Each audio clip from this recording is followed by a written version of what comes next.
Good to see you. Nice to see you. Sorry to pull you off mute and make you turn your camera on. I know, so embarrassing. You can go back off. You can go back off now.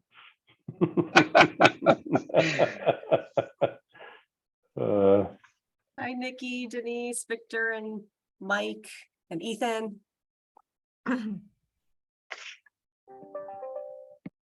think I really gotta cave in and buy glasses, Micah. Yeah, you're getting old, pal. Welcome to the club, man. I got them right here. Right here. These are my glasses right here. Extra large phone that I take pictures of everything with. As we always do with Zoom events, we'll give it another minute or two before we get started. Hi, Ruben. Hi, Mike.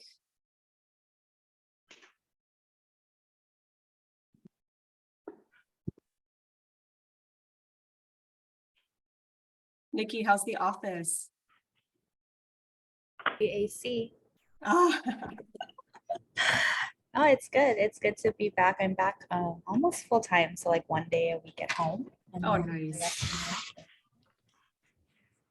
See you guys all again. I missed you since I've come off of Mentor Hawaii, but thanks for inviting me to join you today and listen in. We miss you. Nikki used to head the Mentor Hawaii committee. She stepped off at the end of June. So. Okay. Yeah, she recruited everybody and then she left, right? Micah knows how I do.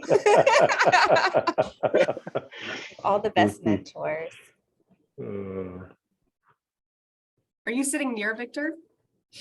I am, I don't know, maybe 5 or 6 rows away. Victor's on the same floor, but farther end. You can tell our backgrounds look similar. I am in the, yeah. All right, since it's 11:32, I'll go ahead and get started.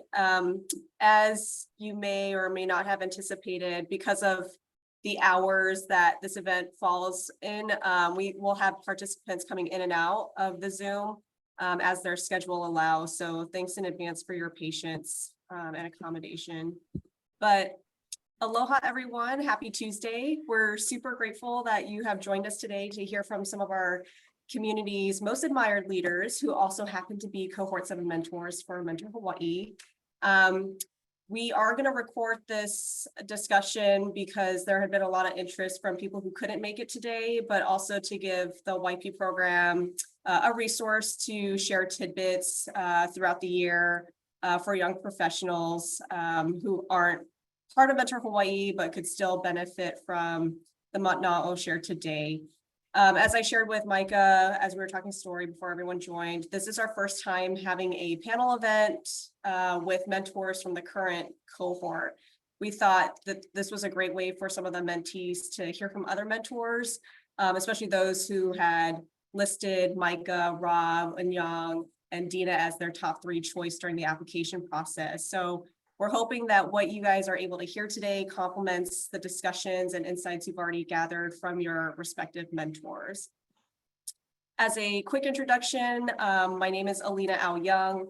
I'm part of the Mentor Hawaii committee with a great team involving Ruben, who is a key account manager for Hawaiian Electric, Francis, who is the external affairs manager at Alexander and Baldwin, and Dr. Poki'i Balaz of Luna Lila Home. And I'll pass it over to Vivian to give her own introduction, and she will be a co-moderator for today's discussion. Thanks, Alina. I'm Vivian Pham. I've been with the YP Mentor Hawaii program since 2020. I was a mentee myself in 2019 and saw the value. My day job is at the City and County of Honolulu Office of Economic Revitalization. And so happy to have you all today and our great mentors that have agreed to be on the hot seat. So thank you for participating and not only as a mentor, but on this panel. So I'll start off with the first question. And we'll go ladies first. Dina, what are some of your experiences or memories from your upbringing that shaped you to who you are today or still influence how you lead or live? Yeah, sure. And thank you for having me. I really appreciate it. I'll say that first. And I think also for some context, I think people, hopefully, you know that I have a Salesforce consulting firm that's headquartered here in Hawaii. So that's like kind of what we do today. And when you ask the question about how what we do today or what I do today as a leader maybe started at an early age, I guess, you know, I grew up in a military household. I'm originally from Texas, so we moved all the time. So I think being adaptable and always looking for change and adapting to my environment was something that was definitely there. I'm also half Japanese. My parents' love story is one of those common military guys in Japan picked up a woman and brought her to the US. And so I've always felt that diversity is definitely a big part of who I am as, you know, as a young person, and having different experiences and being around different cultures from a very early age has influenced who I am, and certainly plays a role in our company today. You know, we do a lot with diversity for women's, you know, opportunity in the workforce, particularly in technology, where it historically was less women dominated. And so I feel like those things have really shaped me and have influenced me through the course of time, but certainly at my company as well. Thanks, Dina. Unyoung, I know you're comes from a diverse background in different areas of the world. What about you? What's influenced you? Hi, everyone. Is the volume okay? Yes. I'm using old school headphones, so I don't know if the volume's going to be okay. So Dina, I relate to your story as well. I'm also a military brat, although I didn't get to move around as much as you because we stayed in one location for 6 years. So we extended twice. This is such a great question because I think it's so key to understand where people come from, their backgrounds, their family, but also their sense of place or their lack thereof. For me, it wasn't a particular moment or story, but I grew up watching my mom really struggle. So because of certain circumstances or lack of choices or lack of education. So when I look back, I have a lot of compassion for her. And what's been key for me is always having agency. I think everyone should put themselves in positions where they have choices, but especially women. So a sense of agency has always been important to me. Also accountability, because again, watching my mom and her challenges. And so I like to surround myself with people who take accountability and they're never a victim. And lastly is always learning. She didn't get to, because of their birth order and because she was a woman, she didn't get to finish even high school. And I saw the challenges that gave her for the rest of her life. And so education's always been very important to me, and trying to share education, not just attain, but share education and making education more accessible. Thank you, Unyoung. That's so beautiful. And you know, I know Rob, your mom has influenced you quite a bit. And would you like to share some formative experiences and memories that has shaped you? Sure. Yeah. I mean, there's some, I can tell you some interesting stories about keep it clean for this group here, but similar to Unyoung, actually, a lot of parallels, but, you know, growing up just with a single mother and just watching what she did, how hard she worked, sacrifices that she made to make sure that, you know, her two sons thrived. And she just was, yeah, is still just a very generous person and always treated people with aloha and worked extremely hard. Never really, you know, heard her say anything bad about anybody.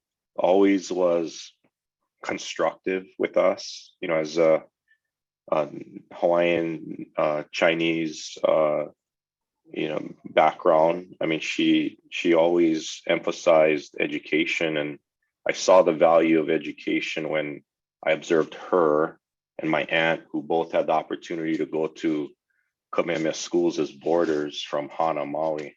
And then I saw the difference between my other aunties and uncles and, you know, sort of the condition of their families, right? The stability of their families, my cousins. And so early on, you know, with her sort of guidance and my observations, I just realized, man, education is the key. I mean, hard work and education are the two things that always have been kind of at the front of my mind from a very early age. Thanks, Rob. Micah, would you like to share? Yeah, I mean, a lot of what my colleagues are mentioning really resonates with me. You know, I feel like, you know, I had the benefit of being raised in two communities at the same time. My mother passed away when I was young, raised by my grandmother. So she would come to Kailua, where my parents were initially living. She would stay with us Monday through Friday. And then every weekend we'd make the trek over to Nanakuli. And so I'd see, you know, the community through these two, see community through two very different communities. And to Rob's point, you know, I saw the role that education could play in differentiating the trajectory of my life versus the lives of people who are specifically, especially coming from the Leeward Coast. I mean, it was a very different environment, you know, going from Kailua to Nanakuli. And I remember preparing myself every Friday night, you know, to be ready, and because it was a much more tougher, harder environment to be functioning in. But like Rob said, I realized, you know, how much education changed that whole trajectory for me. And when I see some of my cousins and friends who are from Nanakuli and Waianae, who are way more talented than I am, way more smarter than I am, you know, just for given a different set of circumstances, that their lives went in different ways. And so I never, you know, try not to ever take that for granted, nor do I ever try to hold judgment against people whose lives may not have gone the way that, you know, they would have liked.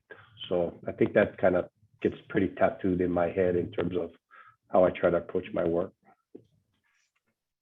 Thanks so much, Micah. I'll pass it back to Alina.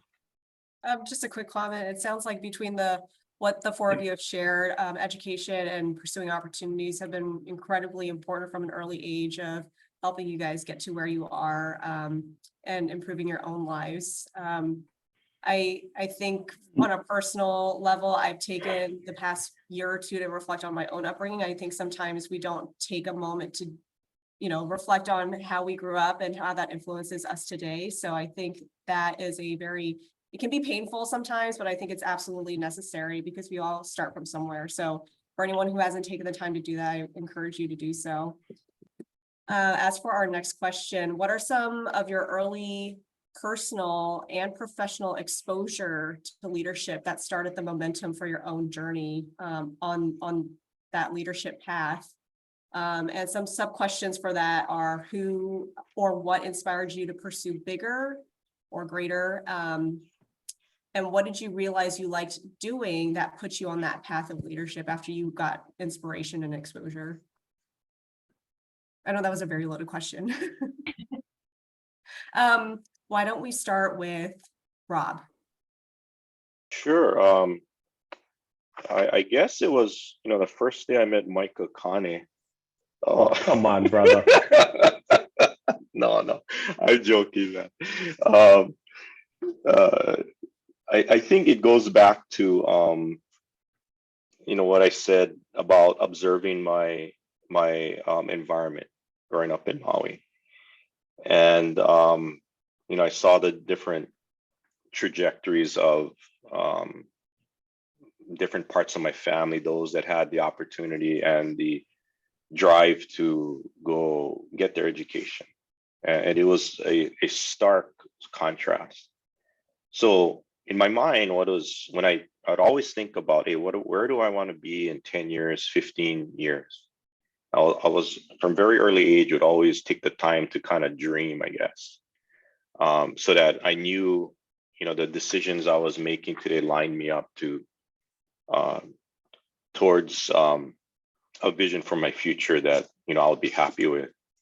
But two things always stood out is, you know, I want to be financially stable, because I could see, you know, just growing up, the strain that, you know, and that was on my mother as a single mom trying to make things happen for us. And I want to be able to provide everything that I could for my kids, especially education. And the second thing was I wanted to make sure that whatever I did, I was able to make an impact on this place and make it better. Because what was forefront for me was thinking about my aunties and my uncles and my cousins. And I'm like, okay, I can take care of myself, but it's important for me to go help them and others like them, especially from disadvantaged backgrounds.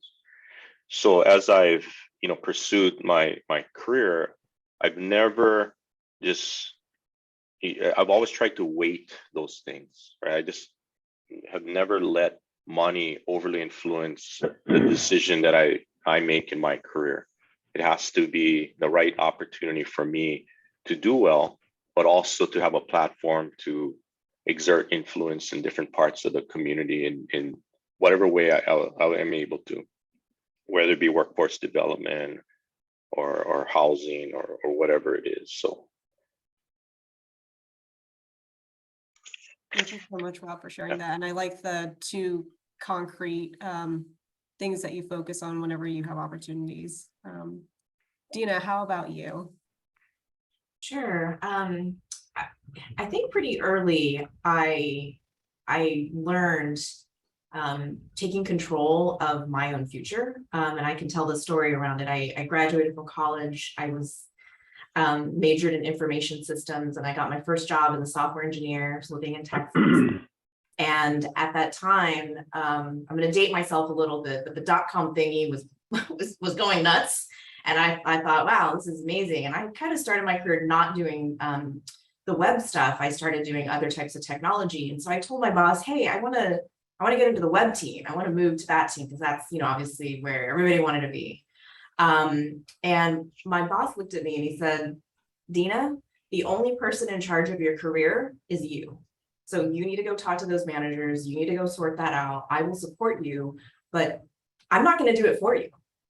Right. And I think at that moment, I realized like, I can't sit back and wait for something to happen or be like, oh, I wish this or I wish that. But very early through that manager's influence and saying, look, it's not me, it's you. If you want something, go for it. And it really taught me that that skill set and that way of thinking. And so I'm really appreciative of that manager. Very literally first job out of college and probably 6 months on the job. So that was really good. And I think along those lines at that time, after the .com thing started taking a turn, there was just hardly any work. Lots of layoffs were going on, different things like that were happening. And I think in that same window of time, this few year period, I went from wanting that to now all of a sudden there wasn't enough work. People were getting laid off. The times had changed dramatically. And so in that window of so-called adversity, I started looking at my own skill set and realizing I looked at job postings and realized like, wow, I don't know how to do this. I don't know how to do that. I don't know how to do this. So all of a sudden, that was when learning, like everyone's talked about so far, and really realizing that time that you have is what will give you the next opportunity.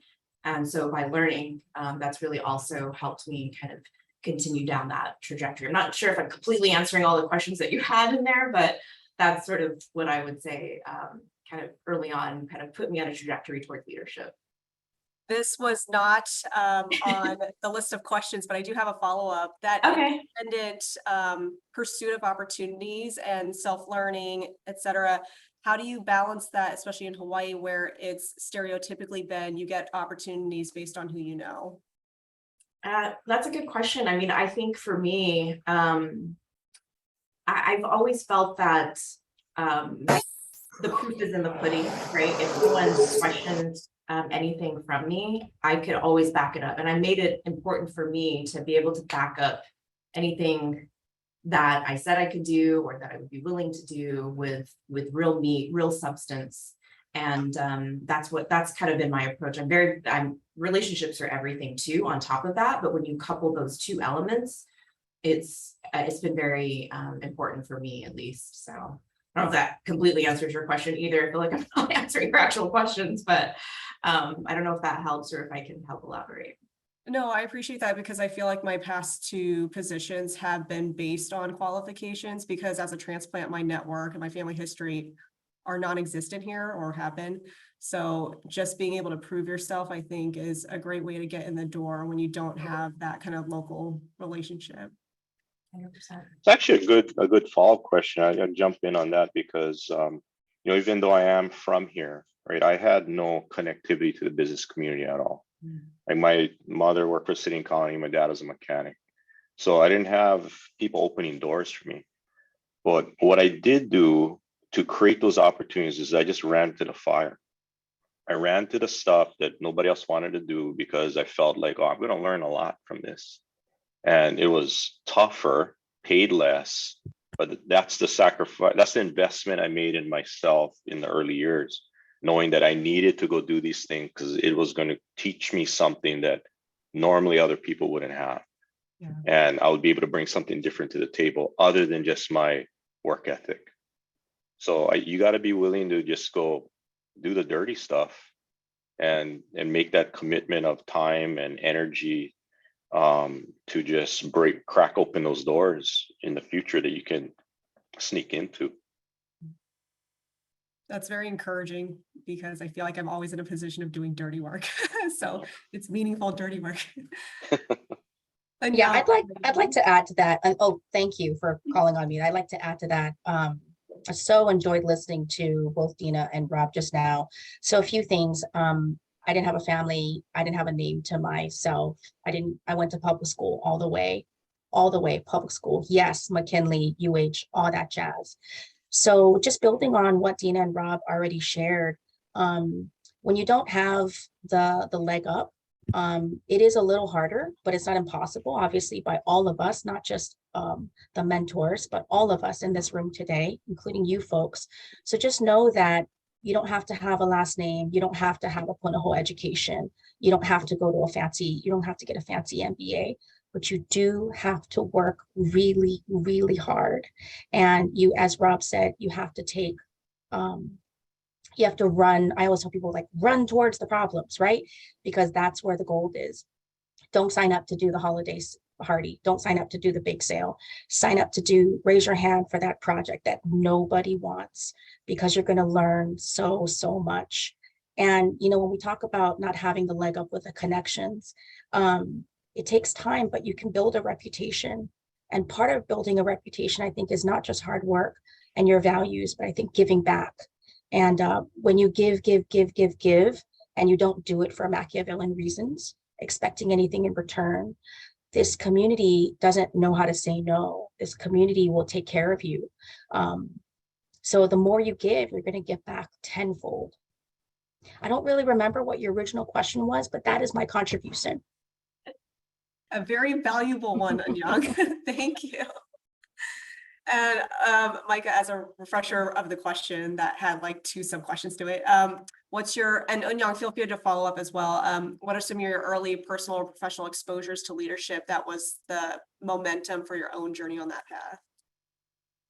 Well, I'd start by saying I still think I'm on a journey. You know, I my perspective keeps evolving as my experiences, come at me.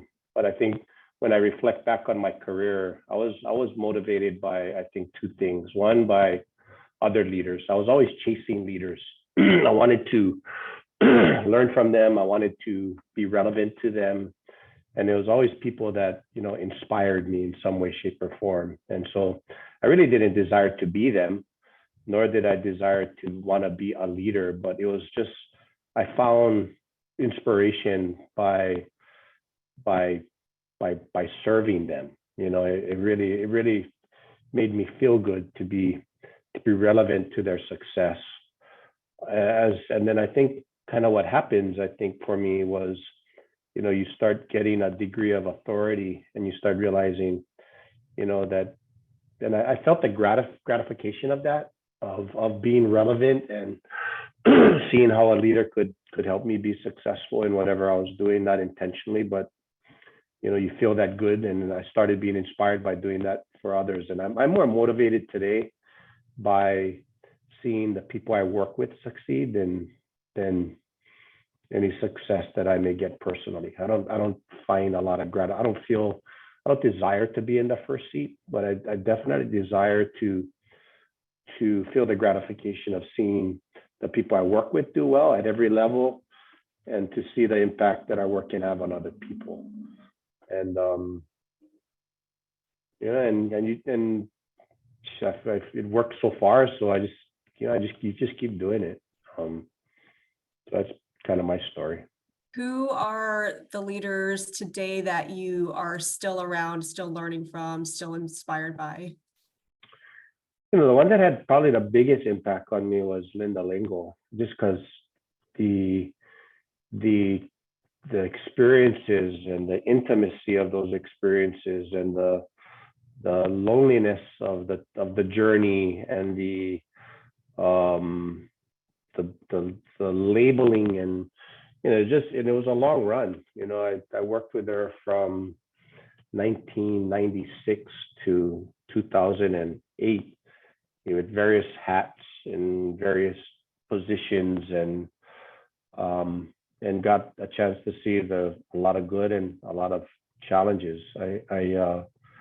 There was one, and I've shared this with Stacy, in our own conversations, but I mean, what you learn when you're put in leadership positions, that it gets lonely, right? I mean, you get to a point when you have a certain degree of authority that even the people you love the most don't understand what you're going through. So you have to create some kind of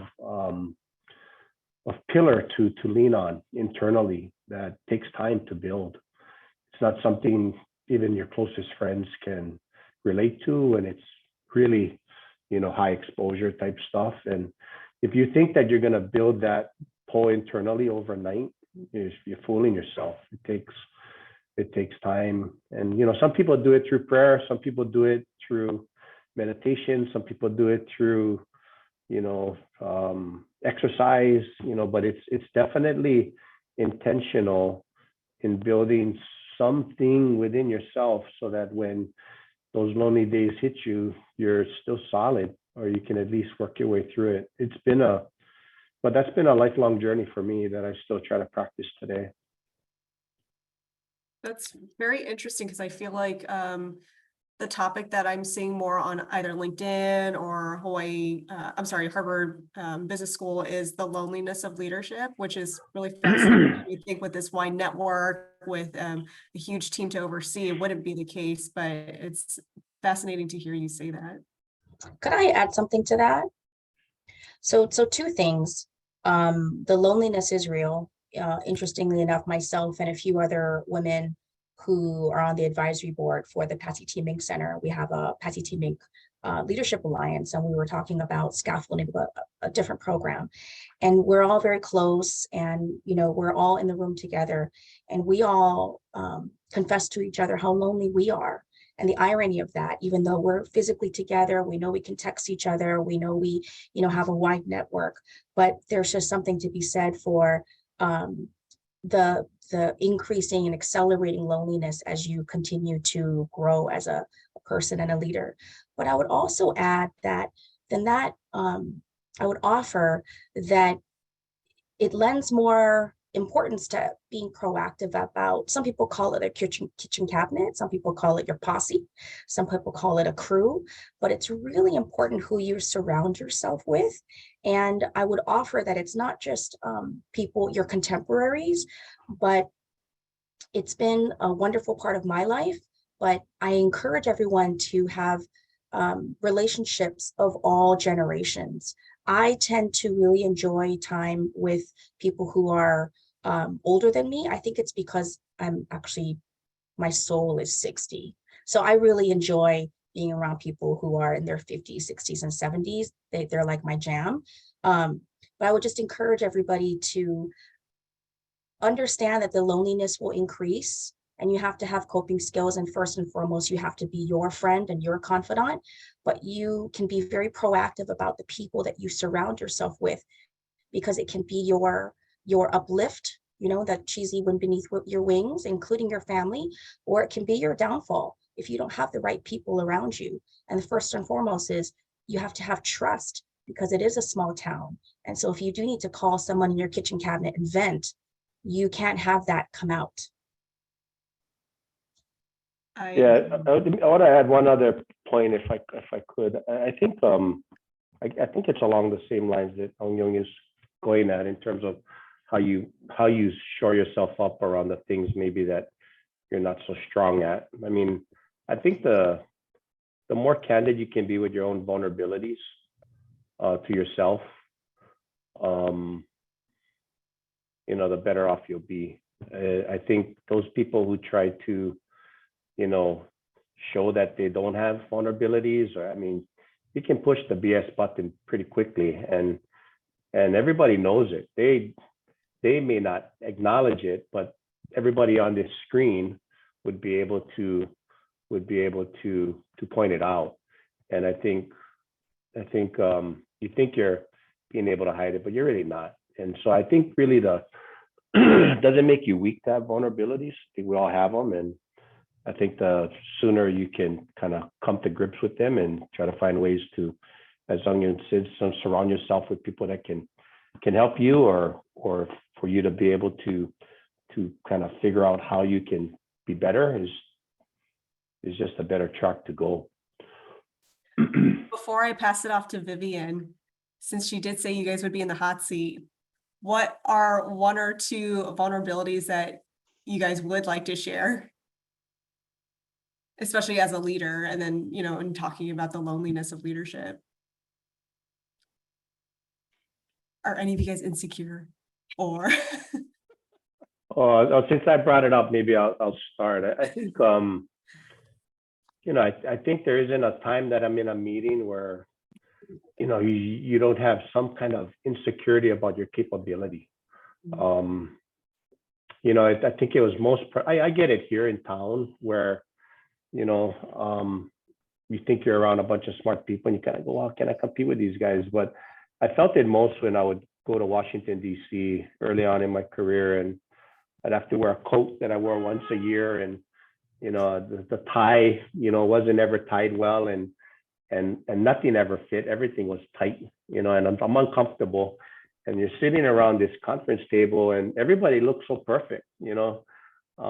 They look comfortable. They look like they belong, and I translated that into capability, you know. And it took me a while in meetings, and even as I evolved, to just have confidence in where you come from, the perspectives you have, and I think we all probably have that in some way, shape, or form. You know, you size things up, but for me, it was this vulnerability that made me just feel like I was not capable, and I had to get my head there, you know, and I still have to do that today.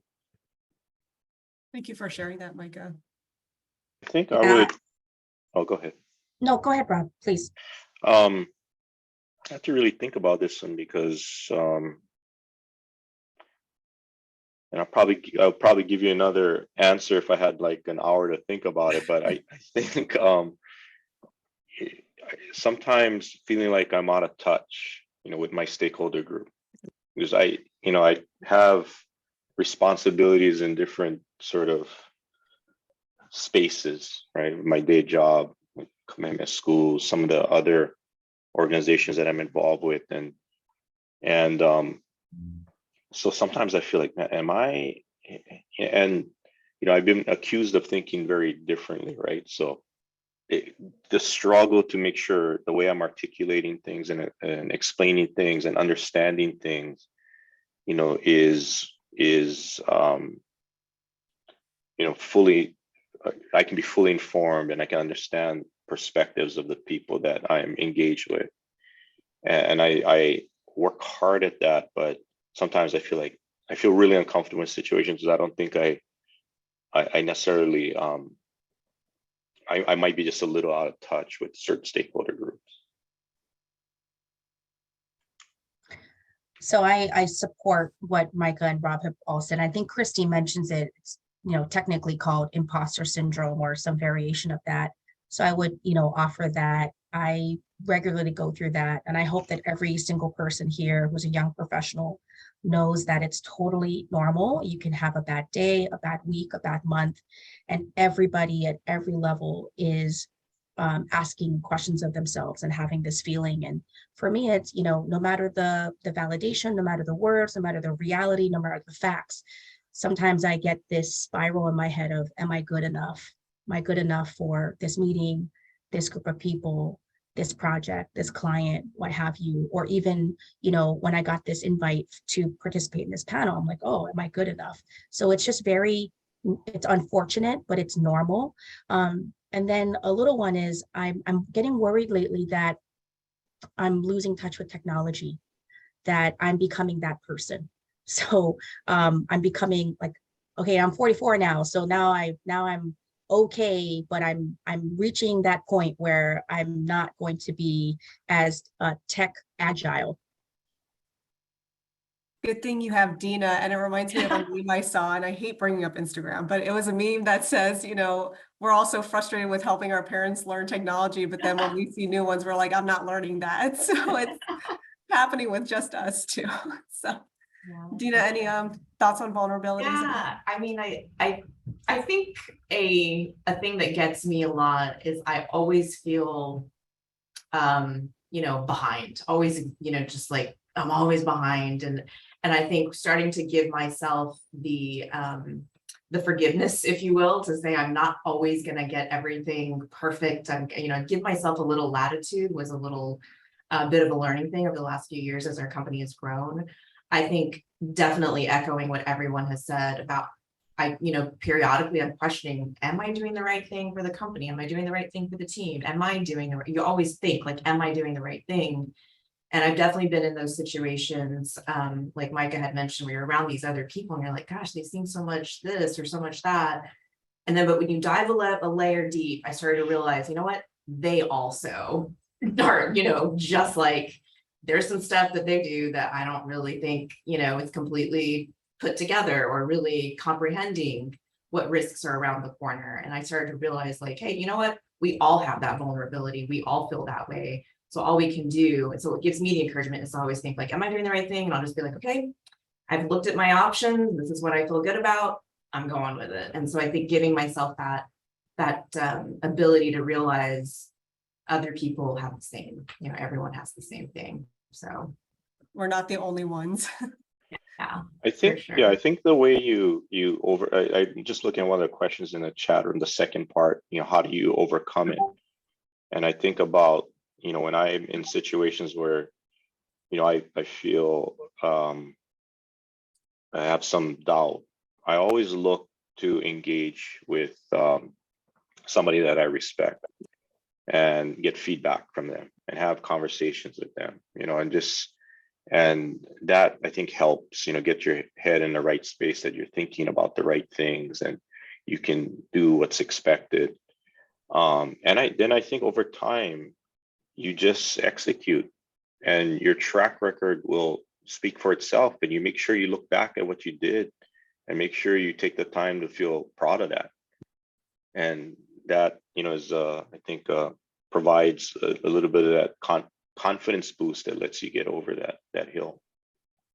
I do think experiencing failure is a part of it too, and I mean, it's almost cliche, but I mean, having a couple cracks every once in a while and seeing if you can get back up is really, and recognizing that, okay, it hurt and it was painful, but I'm back up again and I'm swinging, and I think experiencing that is one way to overcome it when it comes at you the next time.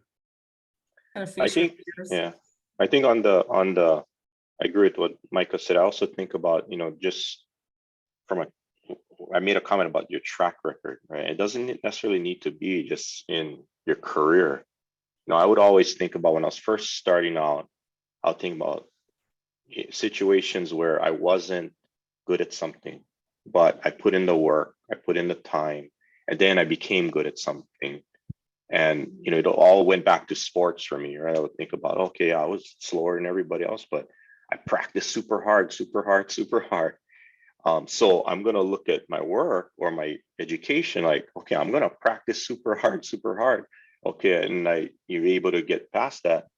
Now going into work, working hard and being able to, it just all adds up. You always got to look back and feel, I think, proud of what you've done. As long as you're working hard and you're accomplishing meaningful things, then I think a lot of that, anyway, that's been my sort of approach to making sure that I can adapt to new environment, and because I would change industries quite a bit. And as I'm hearing them talk, I remember going into an industry thinking, man, I am just like behind because I don't know banking, I don't know insurance, I don't know, whatever.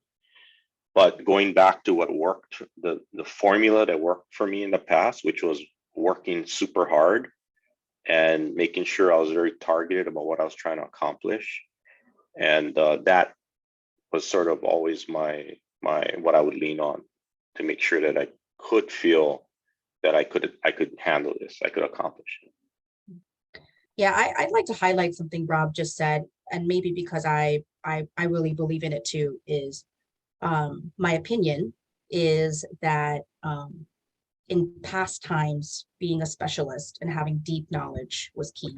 And there was trajectories, linear.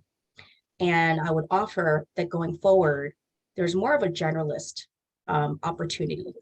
So, don't get down on yourself. Don't panic if you have a very non-linear career path. But if you stand for excellence, if you're okay with ambiguity, if you have great communication skills, if you're a sponge, if you have, integrity, if you can pick yourself back up, 10 times after falling 9, you can traverse different industries. And I don't mean job hop, because we don't like that either.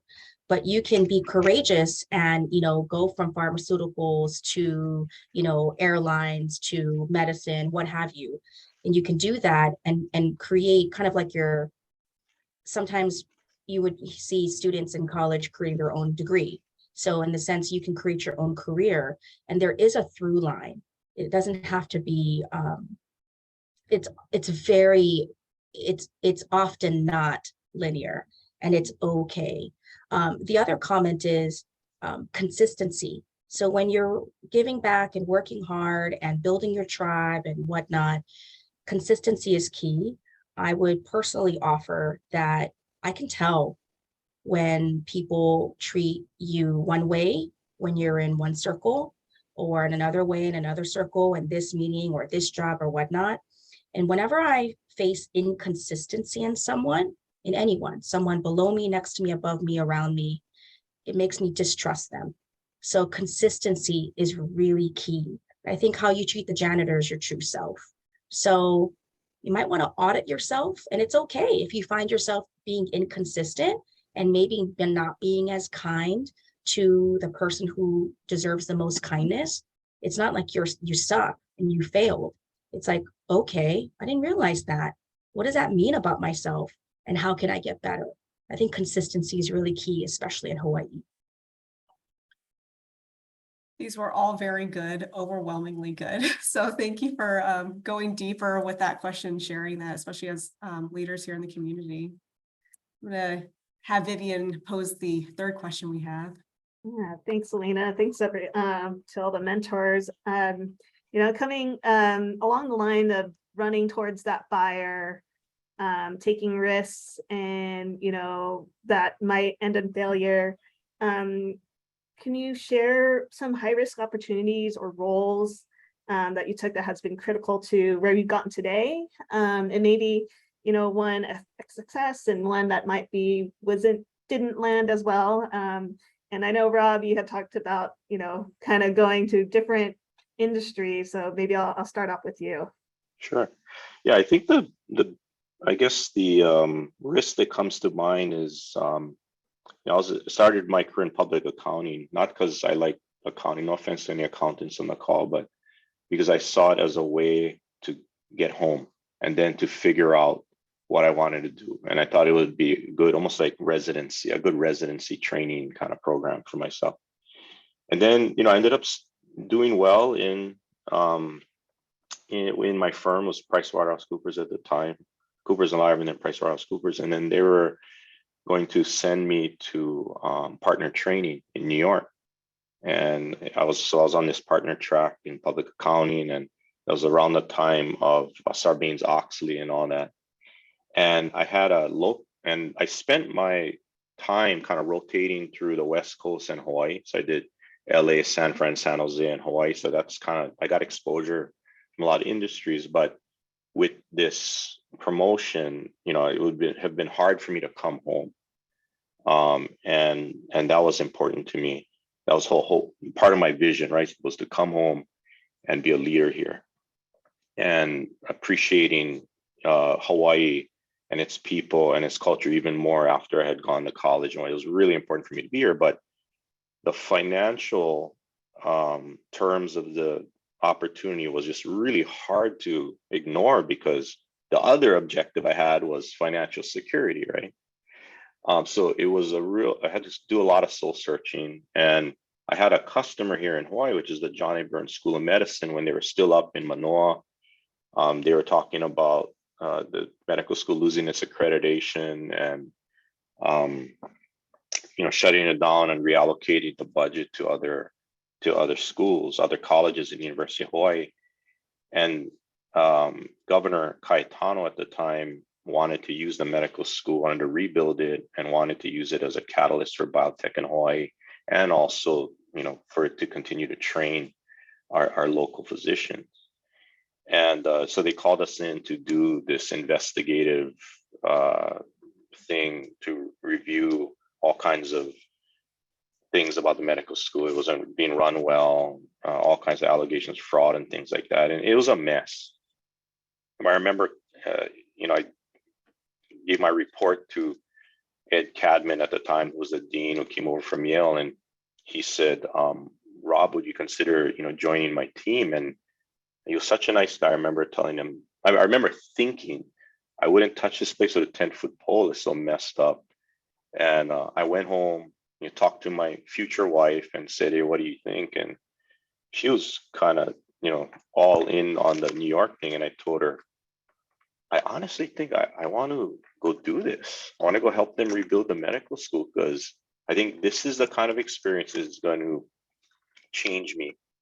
You know, it's going to force me out of this path that I chose to be on initially, throw me in the fire, and force me to learn things and to just grow as a professional, as a leader. And so I ended up doing it, and it just changed my whole trajectory. My capacity forced me to be a leader, because up to that point I could take on a lot of work by myself. The nature of the work allowed that. But when I went into this role, in order to make an impact, in order to fix the organization, in order to move the organization strategically, I needed to figure out how to influence people that reported to me and people that had no reason to listen to me. So I had to become a leader, and I had to change, basically. But it was a brutal 4 to 5 year period. And I thought I was working hard in public accounting, but I would say I put in just as many hours as public accounting, which is 24/7. But the nature of the work was more challenging, because I was less prepared and capable to do it. So I was given this opportunity to run to that fire. I had no business at 27 years old being the CFO of a medical school, but I just took advantage of the opportunity and just learned a ton, and it just, again, changed my whole approach to leadership and communication. Thanks, Rob. That was definitely a high risk role you took. Thanks for sharing that. Eun-Young, you talked about running to the fire. Can you share a role or a risk you have taken? Yeah, thank you for asking. Some people would say I've had several. I mean, I left Scheidler, I went to Waihata. I've done a few other things that were, some people ask, well, why did you do that? Why didn't you just stay there? So what I would share with this group is the biggest fire I ran to is my current season. prior, I lacked the courage to go out on my own. I've always had a large organization behind me. I never knew how much I appreciated the departments of accounting and finance until now. So my current season is my biggest challenge. And, you know, to Dina's point, giving myself grace, learning fast, failing forward, all that jazz, and just trying to really, really deliver for the folks that I have the privilege of partnering with. But I will, and I'll share this, and hopefully it'll come across in the way that I intend, because it's not, it's no hubris. The reason why I was so scared, and the reason why this is my biggest fire, is because I had the great fortune of, I was offered several robust positions 10 months ago, and I turned them all down. And sometimes I still think about them. I'll bust out my calculator and I'll start doing math, and I'll say, "Oh, Young, what did you do? You stability, you know, direct deposit, all those kinds of things." But I try to remind myself why I made those decisions, and they weren't. They were amazing opportunities with amazing organizations, because it's not good or bad, right or wrong. But my head and my heart and my gut told me to politely decline those opportunities, despite the financial stability or the finances attached to that, and the title and the gravitas and all those things that we as humans want or need, right? So we'll see what happens this year. So far, so good. I've never been so rewarded, so challenged, so fulfilled. But, you know, even if my current season doesn't, I'm not going to say it doesn't work out, but even if it goes 1 year or 5 years, or regardless of the length that it goes to, I'm not going to have any regrets, because I am learning every single day, and I'm resolved that I made those right decisions, and turned those opportunities down. Again, not because they were bad, but because I have to believe in myself and invest in myself first. And I have to have faith that I've made these decisions, and people have guided me to make these decisions for a reason that I may not know yet, but I have to have faith in that. And you know, the older I get, the cheesier I'm getting, and the more like mystical. And I just feel like I believe, I have faith that this is the right path that I'm on, without knowing, because I'm a science nerd first. You know, everything is not going to be A plus B equals C. So, you know, so my biggest and best fire is my current season. Thanks, Young. It seems you and Rob have a similar path, where you listen to your gut instinct, even though, you know, logically the like easier route and, you know, better, you know, stable pay was, you know, probably, you know, what most people would take, but you guys took that risk. Micah, do you have any risks that you want to share that worked out for you? You know, I've never approached, I think, my decisions from a risk reward standpoint. I just don't think I look at it that way. I've always looked at, you know, and when I look in the rearview mirror, there's a few times where I went, "Whoo, missed that one, thank God." But I never did make the decision thinking that I was stepping into a situation where I was overly concerned about the downside risk. I was more focused on the upside gain of what I was pursuing. And then it's always been about people. It's always been about, you know, trying to get to a certain, you know, person that I was inspired by, or trying to deliver for a bunch of people that I had the ability to work with. And so, you know, so no, I don't think I have any one decision in my life where I kind of said, "Wow, that was a game changer for me." You know, I just don't look at it that way. But again, as I look in the rearview mirror, I can see how maybe if I had that view, I may not have made the decision. You know, so why change now, I guess.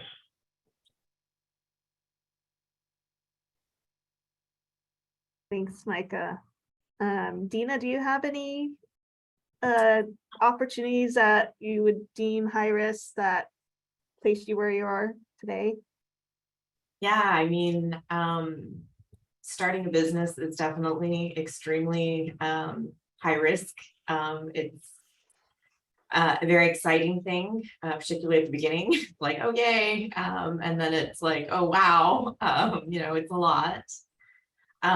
Before I talk about kind of starting the company, when everyone was talking earlier, I wanted to share a thought that someone had shared with me just recently. So I'm part of the Salesforce Women's Founders Group. So it's all these entrepreneurs that are women, and we get together and talk about sort of our journey. And one of the women actually is a SVP over at Salesforce, and she shared, and I thought of it when you were talking about doing the dirty work, and somebody else said something else about putting in the time. And I think it relates to me too, in the concept of starting my business. But she worked at Salesforce for a number of years, and then 5 years in, she gets approached by her manager and says, "Hey, I want you to be the SVP of this particular group of partner alliance." And she was just like, "What? Like, I can't believe that you would offer me this amazing job," because it was a big jump from where she was. And her boss told her, "You've been interviewing for this job for 5 years." And so I think my point to all of you is that every interaction, everything you're doing is an interview. And you're putting in the dirty work. Your boss is watching you. Somebody's watching you. It may not even be your boss. It could be somebody else who's like, when I start a company, I want to work with this person, or I want to, be connected with this individual who is willing to put in the work or has certain skills that maybe need to continue to get developed. So anyway, that was just a perspective. And I think leading in, and it really resonated with me, thinking about my own career and a pathway into entrepreneurship and starting a company. I've had the company for about 11 years now. We just celebrated our 11 years, but I will tell you the first few years are the most difficult, the most challenging. It's an incredible journey, and all the things that I learned in corporate life and in my consulting days have absolutely played into the work that I do now. And it is that beginner's mindset. It's always being listening and learning and paying attention. And I think even realizing that every interaction I have is an interview. It could be, I'm not going to have this customer now, but I might have them in 3 years or 2 years or 10 years, whatever. And so I think the idea that every interaction counts has made the difference in my business as well, kind of throughout this crazy journey of being an entrepreneur. Dina, could you speak to any risks about opening multiple offices, and not just on the mainland, but internationally? Yeah, and I should say also with risk, and I think Micah was kind of going there too. And I feel very similar to him, where yes, it was a huge risk, but at the same time, it's calculated to some extent, right? You're not jumping in and being like, I don't know what's going to happen. I mean, you should feel confident about the worst case scenarios, or you should feel very positive about the upsides. So calculation in some way, not just completely arbitrary with no common sense. So anyways, I'll just say that you definitely should apply your mind towards risks that you take. But yeah, I think opening in another country was, we have an office and a legal entity in Sydney, in Australia, as well as in Singapore. And I would say that in and of itself wasn't where I started to feel uncomfortable or anything. I felt very good about the growth in that area.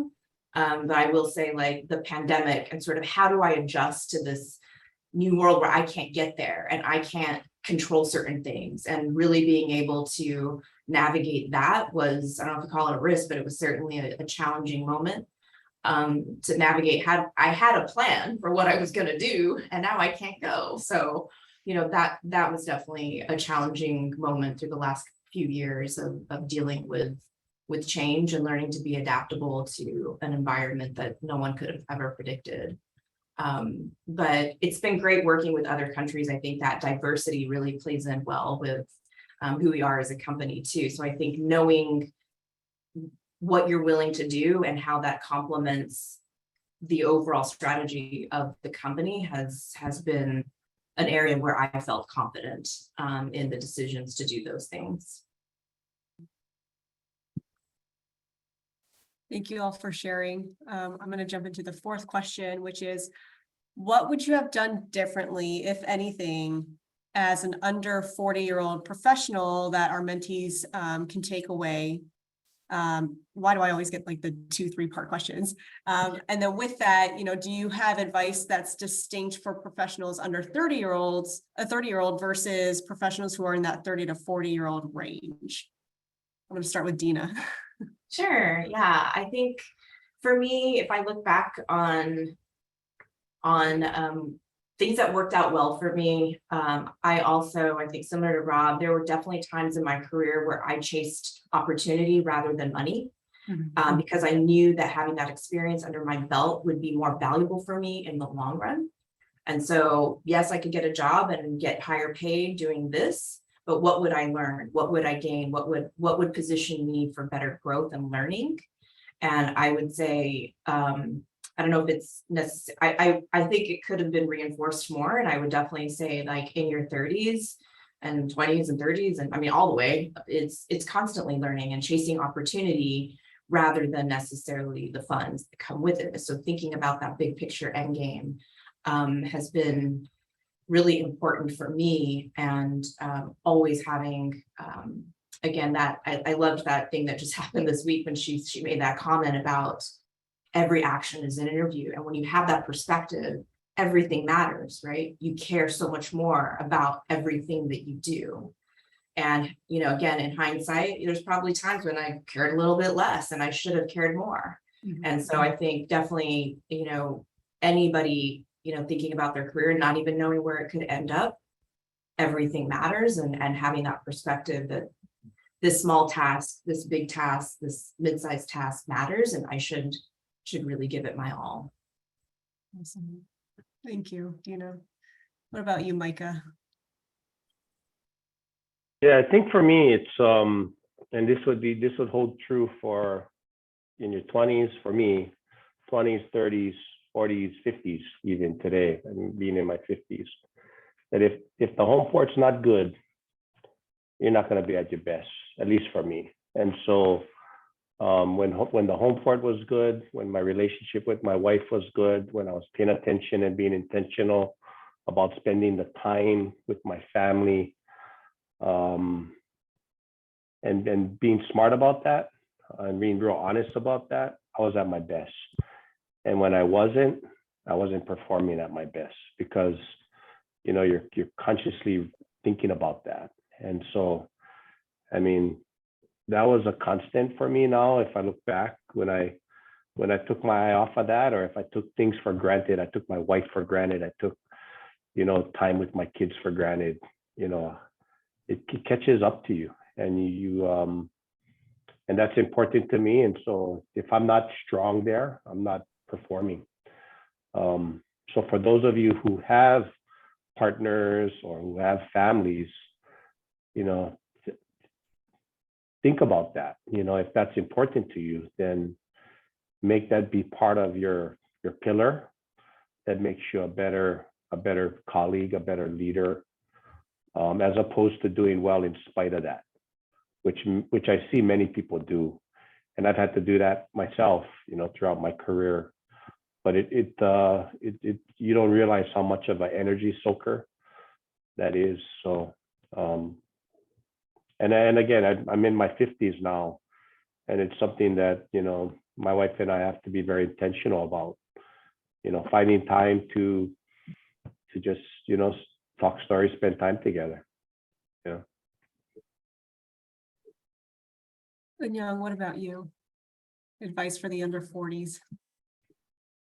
Yeah, I have one tactical and one maybe philosophical. So I find that, and this is human nature, so it's not a bad thing, but I would encourage folks to not chase titles. Sometimes the organization is sexy, the title is sexy, but your direct manager has got some big issues internally, externally. So the other side of that is go for the opportunities and the projects wherein it's not only are you going to learn, but you're working with and learning from the right person, the person immediately above you. And when you get it right, they will love you, support you, give you tough love, open doors, give you wisdom, connect.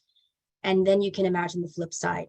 No title, no pay, no organization can make up for years loss and toxicity of being under somebody who has got major internal issues. And this is especially true for young women. The tactical nugget that I would offer is I'm written, verbal, and nonverbal communication. Please invest in your writing skills and learn how to write emails where people can digest the information, want to read it. If I have to print your email and use a highlighter and a red pen, you're done. Check for typos, check for grammar. It's what Dina was talking about. It matters. It really matters. It doesn't matter what's going on here and here. If you can't express it with your words and your written form and also your nonverbal, don't forget about that, then we don't know where you stand. We don't know what you can offer. We don't know where you're coming from. And so it's really important to learn how to write and speak and nonverbal. And I don't mean you have to go to Toastmasters, but there's just a level of professionalism that I think everyone needs to strive for in their writing, and you can get better and better and better. So if today you're saying to yourself, I'm a poor writer, you're not done. You can get better, but just put some attention to that. It'll do wonders. I love that. Thank you, Anyang. And Rob, would you mind closing us out for this question with your advice for professional Sure. party? Yeah. I think back to when I was under 30 and my mentality was just go all out. I'm not saying that's not my advice to people. I'm saying that's how I was. So part of this question is like, what would we do different, right? And I don't regret. I can't imagine any of the career decisions I made where I say I would have done it differently. But the way I approached each one, like that all out, take no prisoners kind of attitude spilled over at home. Because I was, I guess the advice is to Micah's point, as Mike was talking, I started getting flashbacks to the kind of stress that I would bring home. Right? And I thought I was just killing it, right, at work. I was getting things done and I was accomplishing things, and I was had a high performing teams. But when I was coming home, I was releasing my stress at home, right? And so I had to find ways to just govern myself, and that ended up being a real good learning experience for me. And luckily, my wife still kind of hung in there during those tough years, but I use it now when I manage people and when I lead people. Like, I don't want to be the jerk that causes this person to go home and be short-tempered with their kids or their husband or wife or whatever, right? Because that's where a lot of my stress was coming from, was from jerks. So I think that I would I would probably have a zero tolerance policy on a-holes. And I would be much more conscious about, if I'm going to go all out like this, I got to make sure I'm finding a way to manage my stress and not bring it home. That's for under 30. I think, when you're under 40, I started thinking about kids, right? And, I was going all out because I knew once I got to a certain age, just with the way that I wanted to spend time with my kids and be able to influence them and kind of life I wanted to have, I knew I wasn't going to put in those kinds of hours. Or at least I was going to make sure I'm there at every single major activity that they had, right there. And for the most part, I was able to do that. But it wouldn't have happened unless I had made the progress that I made in my career to allow myself to have the flexibility to make those decisions on a day-to-day basis, or even walk away from a job that started infringing on, special time with my kids. So you got to put in the work. Unless you're some genius that can invent something that makes you really rich, you got to put in the work, and you got to work super hard. And then when you get to a place in your life where you can consciously start to make the shifts that come along with family, if that's in your, in your plan, or for yourself to just enjoy life, you want to be able to have the ability to have that flexibility. Awesome. Thank you so much, Rob. Vivian, can you close out the panel portion with the last question? Sure. Well, again, thank you all for all of this wonderful insight. It's been wonderful to get to know all of you, and you're here, you're volunteering, you're limited time as a mentor and on this panel. So, we want to know what drives you to keep leading and giving back. And Micah, I know you talked about how that has shaped your career. So I'll start with you. Well, maybe I'll just kind of focus in on the kind of the topic we're talking about. I'm purposely and intentionally trying to take a different approach to the questions you're asking me, because I think, you guys are all here because you are high performers and you guys are risk takers, and you folks are, you're spending time on a on a Tuesday during lunch, doing this. I mean, that's 1% of your colleagues. That's 1% that's doing that right now, trying to invest in yourself, trying to find the secret serum for success or whatever it may be. Others aren't doing that. So I'm assuming you check all of those boxes already. But I think that the soft skills and the soft things that make life special just can't be forgotten when you're in this pursuit.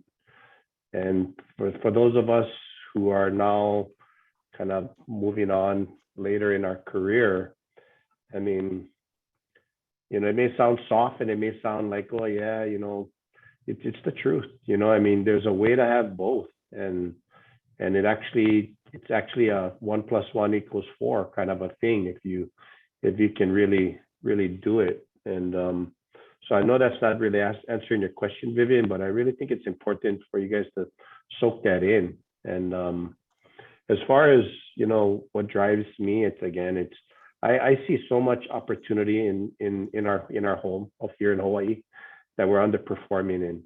Rob and I talk a lot about it when we're together, that everything that is a competitive setback for us as a place is really a competitive advantage. Whether it's our diversity, it's our isolation, and we as leaders, all of us on the screen, cannot accept mediocrity, because we're better than how we're performing. So I would just encourage you to think about that a little bit, because we have we can perform better here in Hawaii, and that's what I aspire us to do. Thanks for sharing, Micah. Appreciate you turning that back onto us,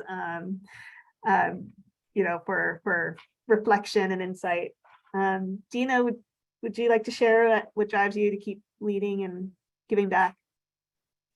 Absolutely. I think that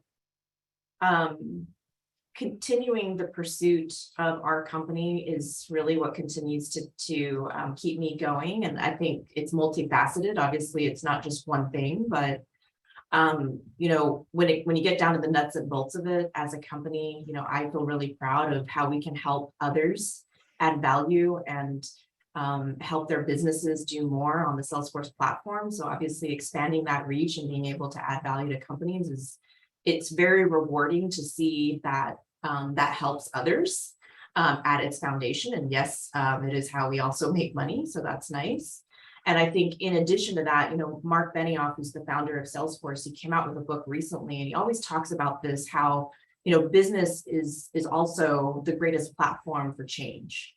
And when you create money and you have influence, and when you're able to have a company around what it does, it creates that platform for change. So when I think about our own company, a lot of what we do obviously is personal because I'm the founder. But when I think back on my career and starting out in tech, like I mentioned at the beginning of this, there were not a lot of women that were sitting at the table as a software engineer, having a voice, talking about technical solutions. And so when I think about our company now and how we can potentially have an impact through what we do at the day-to-day level, it's also about giving back and inspiring youth, particularly young ladies, to pursue careers in technology. And so all of this together really helps continue, yes, we want to grow so we can continue to do these things, and it's all together, it's multifaceted, and it's extremely rewarding. And I think those are the things that allow me or make me very motivated, and I think motivate the rest of our team to continue adding value to our customers, but then also being that platform for change, and hopefully inspiring the next generation of young women. Thanks, Dina. Eunyoung, I know you give a lot of your time unofficially and officially. So could you share what keeps driving you to keep leading and giving back? Thanks, Vivian. So I'm not born and raised in Hawaii, and I will be the first to admit that I didn't feel at home or consider this my home for a long time.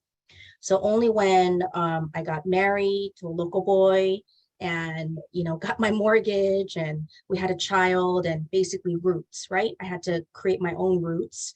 Our roots is when I changed my attitude about Hawaii and really realized that I was misinformed and misguided, and really started to embrace the beauty of Hawaii, but then still look at the facts and the realities. So not rose-colored glasses, but like the Stockdale paradox, right? So brutal facts, eternal hope.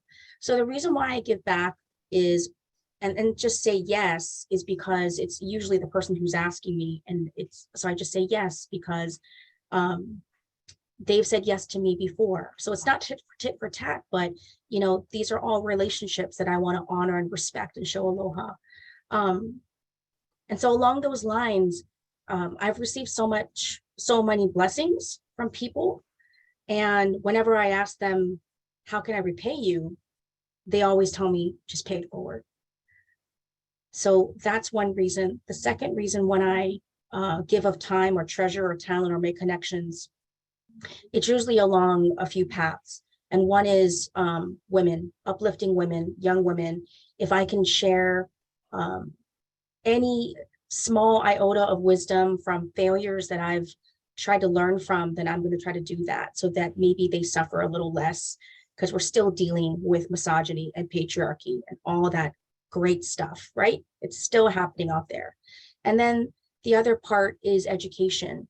But there's a third bucket lately that I can't say I have a personal connection to, but I have a lot of compassion for, and that's with the Salvation Army and the Domestic Violence Action Center. So again, if little old me can do something small to contribute to others suffering less, then it means a lot to me, and I'll continue saying yes. And selfishly, it makes me happy. It makes me happy to help and do good. Thanks, Eunyoung. Rob, I know, giving back is one of your pillars, and how you pave your way. To want to share what keeps driving you, keep leading. I'm gonna share an inside joke that me and Micah have when we see somebody that we feel like forgot where they came from or does not have a sense of responsibility to give back. We say they have amnesia.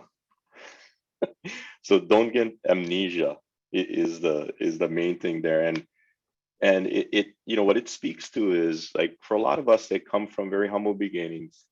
We know how hard it's been to progress in our career and advance, and you get, you sort of, lack of a better analogy, I guess, or metaphor, you move up the ladder, right? To me, it just always seemed easier and easier and easier to help other people. The less I had to worry about myself and my career and my stability and my trajectory. So it's just, and I used to playfully blame my mother for instilling the value of kuleana in me, right? Like this responsibility that I have to this place and to other people like me, but it's always been there, right? I always probably started with my brother, wanting to make sure he was successful, and even my wife. And so when I see other people that are good people, have the right values, they contribute positively to this special place that we have, the culture of this place, I get excited about their success. I mean, I really get excited about it. And so it's you know it's really addictive for me. Like when I think about jobs that I had where I was more managing to the bottom line, right? More making sure that we were hitting earnings target. It was rough for me to roll out of bed and go to work and take the job seriously, because we're spending time talking about cutting costs and how much we spend on office supplies and whatnot. And yet, I'm involved with other organizations like Kamehameha Schools and Queens, where the work is about changing lives, right? And saving lives. And so having that perspective, that healthy perspective about the importance of what you do and how it stacks up into the grand scheme of things of what's important is critical for me anyway, because I can look at the work that I do here in my current role as president of Island Holdings, and yeah, we got to go make money, but we put goals for all of our stakeholder groups, like our community and our people, and we try to put it on the same level and hold ourselves accountable to how do we make positive impact for those stakeholder groups, aside from just our shareholders, and holding ourselves accountable to making sure that we take care of our community, we take care of our people, and elevate those standards or those goals to the same level as making a profit. So as a leader, you try to bring your own values and the things that you care about into the organizations that you lead, and you try to impress those values onto other people. And that's what I try to do. Things that I've learned all the way back from my mother, from colleagues like Micah and other people who have had positive influences on me and my thinking. And I'll try to mobilize that, in a organization that's or a type of organization that's not normally thought of as the type of entity that would be able to positively impact the community above and beyond the goods and services it provides, right? So that's what, just a little bit of insight in terms of what gets me going and what motivates me to wake up, come to work, lead, help other people, kick butt. It's just, becomes kind of, it has become kind of part of who I am. I need that motivation to come to work. Thank you. Thank you all for sharing.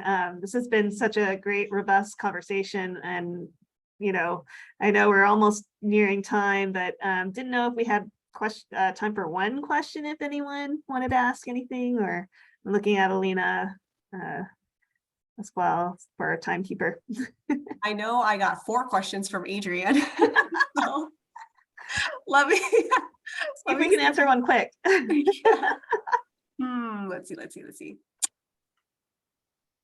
Well, Adrian, is there a particular question that you wanted to ask? Okay. Oh, thank you, Nikki, for joining us.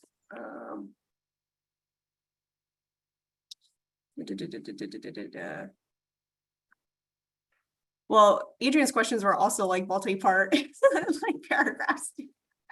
Okay, so I like this last one. In Hawaii, we have a general unsaid rule, don't make waves, but leaders often have to make bold, disruptive decisions to create change. And the person that comes to mind for this is Rob. So can any of you share a story where you found yourself in a situation like this and successfully navigating it so that you could achieve the outcome you wanted?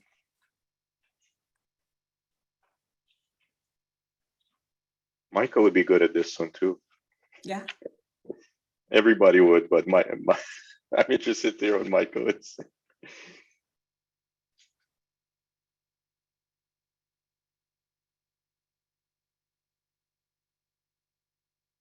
Sorry, I had to find my cursor over here. Yeah, I guess I think there's a way to go about it. You know, I think there's a respectful way to disagree and to take on the headwind that I think the question is intending to direct. And there's a lot of that in Hawaii. I mean, Hawaii is the world's biggest village, and in some ways it works against us, and it doesn't have to be. And it goes to the thinking that, you know, when you take somebody on in public, especially, you know, you're going to see these people or people that support them, you know, in a grocery store, and it's so everything seems so much more personal, you know, here in Hawaii, and I think that's where that question is coming from, and I get it, but I think, you know, in the times that I felt I've was going against the establishment in my career, and I've always tried to remember to be respectful in the way you go about it, to not look. And so even like when I went to the Department of Hawaiian Homelands, you know, I could have easily spent my time reflecting on what went wrong prior to me getting there, and to articulate why I felt we were in such a difficult position, or I could just look forward. And, you know, I decided to look forward. And even now, after I've left, some of the challenges that they're facing, I have opinions on that, but you'll never see a comment from me in public criticizing or expressing any opinion on what has happened after I left. Not just because I had my time, you do the best you can and you move forward. So I guess the point I would try to make is, you know, I wouldn't shy away from taking positions that you felt are true and near and dear to your heart, and you think are in the best interests of your family and Hawaii. But I would just encourage you to do it in a respectful way, and people respect that. They respect that you have a opinion that doesn't always go with where the current is flowing. And I think we need more of that in Hawaii, quite frankly, because there's so much mediocrity right now in our community, which lends towards opportunity for all of you. I feel like right now, and again, not to overstate Rob and I's conversation, because we are close friends and we spend a lot of time together. I mean, I think a lot of our career is going to try to be establishing a foundation for you folks to be able to do the heavy lifting, to be honest. You know, and so, I mean, I hope we can do that for you folks, to be wind behind you guys' backs, and, you know, not necessarily being the ones that's having to do it. We'll be the ones to scaffold around you folks. Sign me up. I'll share my perspective, and the thing I was like hearing from Micah usually comes at it from 30,000 feet. I come at it maybe Micah, like 100 feet, and then we try to make those connections. But I'll just share one thing. One of the things that I learned, valuable lessons I learned at the medical school when I was there trying to, you know, fix it, turn it around and fix it, and was one of the longtime administrators there. And I was just like plowing, right? Just plowing 24/7, 7 days a week, probably, you know, upsetting some people. And he pulled me in aside. He said, "Rob, you know what? You're like a pit bull. And once you lock your jaw into something, you don't let go. So why don't you just take it easy, unlock your jaw, and think about a better way to approach it." And that stuck with me because I rarely got that kind of real like criticism, and I took it as very constructive, and I liked it. After that point in time, I really put a lot of emphasis on trying to imagine myself in the other person's shoes. Like, I really agonized over it. The person that I was negotiating with or dealing with, trying to influence, I tried to imagine what their job was like, even, you know, like what, so I could understand how they're being influenced and what they cared about. And so I put a lot of time into that, and I tried to be more multifaceted in the way that I approach problems and the way I approach influence other people to change. In terms of adjusting my communication style and even how, in what forum, I chose to deal with things, whether it be one-on-one, whether it be an email, whether it be in a group setting. So I came to understand the importance of overdoing it when it came to really trying to understand the motivations of other people and holding myself to making sure I adjusted. And the results were, a lot better for me.